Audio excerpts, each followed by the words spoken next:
கர்த்தருடைய நாமம் மகிமைப்படுவதாக. கர்த்தர் உங்களை நேசிக்கிறார். இப்பொழுது கூட ஒரு வசனத்தை சங்கீதத்திலிருந்து வாசித்து சில காரியங்களை உங்களோடு பேச ஆசைப்படுகிறேன். சங்கீதம் 34:4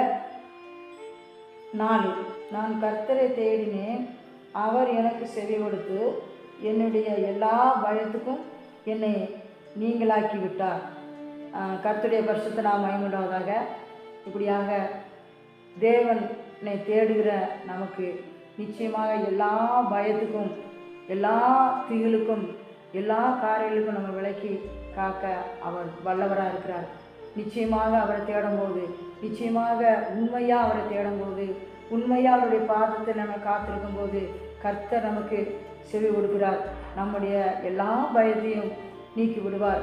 அது மாத்திரமல்ல, நமக்கு வார எல்லா கவலை, கண்ணீர், பாரம், வியாகுல, வேதனை எது இருந்தாலும் அந்த உலகத்தில் இருக்கிற வரைக்கும் நமக்கு வேதனை உண்டு, துக்கம் உண்டு, துயரம் உண்டு.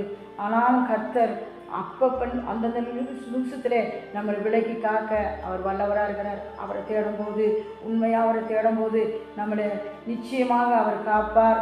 அவர் நமக்கு நல்ல தைரியத்தை கொடுப்பார், நமக்கு நல்ல பலனை கொடுப்பார். அது மாத்திரமல்ல, அந்தந்த நிமிஷத்தில் நம்மளை தேய்ச்சி ஆற்றி அரவணைத்து நம்மளை அவருடைய வலகரத்தினால் நம்மளை தாங்கி நம்மளை எந்த நிமிஷமாக இருந்தாலும் சரி அவர் நம்மளோடு இருந்து நம்மளை பலப்படுத்த அவர் வல்லவராக இருக்கிறார். கர்த்தருடைய பரிசுத்த நாமம் மகிமைப்படுவதாக.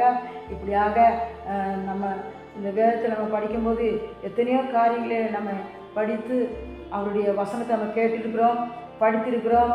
இப்படியாக கர்த்தர் சொல்கிறார், நம்மளை நிச்சயமாக அவரை தேடுகிற பிள்ளைகளுக்கு அவர் சமீபமாக இருக்கிறார்.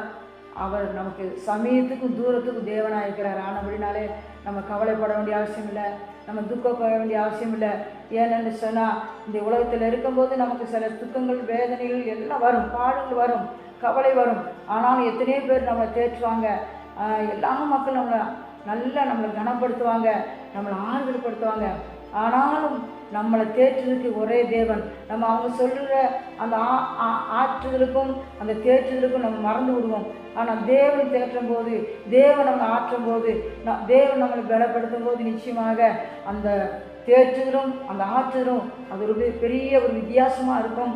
அதை நம்ம நிச்சயமாக நம்ம கடைபிடிக்கும் போது கர்த்தர் நம்மளை பலப்படுத்துவாராக. இப்படியாக அந்த கடைசி நாட்களிலே அவருடைய சமூகத்தில் அதிகமாய் காத்திருக்கும் போது, அதிகமாய் அவரை நேசிக்கும் போது, அதிகமாய் அவருடைய பாதத்தை நம்ம பற்றி இருக்கும்போது நிச்சயமாக நம்ம தேவன் நம்மளை ஒரு நாள் கைவிட மாட்டார். நம்மளை கைவிடுற தேவன் அல்ல, நம்மளை மறக்கிற தேவன் அல்ல. அந்தந்த நிமிஷத்தில் நம்மளை பலப்படுத்துகிற ஒரு மெய் தேவனாக இருக்கிறபடினாலே இந்த உலகத்திலே நம்ம இதுவரை வாழ்ந்திருக்கிறது அவருடைய சுத்த கிருபை தான். கர்த்தர் தாமே இந்த வசனத்தின் மூலியமாக உங்கள் பயத்தை போக்குவராக. ஆமென்.